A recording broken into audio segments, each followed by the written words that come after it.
Click the subscribe button, hit the bell icon to never miss another update. The evening was near. The Prophet Muhammad has not reached home yet. Lady Fatima worriedly sighed and looked anxiously at the door. She was afraid. After all, her father always comes early. He had many enemies, and for that very reason, she was anxious.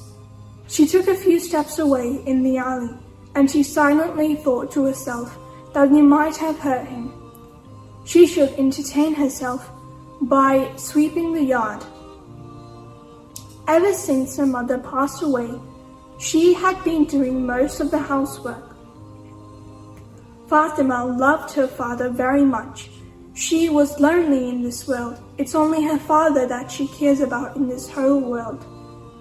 She heard the sound of footsteps and immediately realized that it was her father, but it seems he was not fine.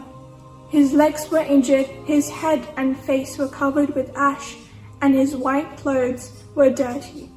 She quickly got to work, bringing a bowl of water and a clean cloth to clean her father's head.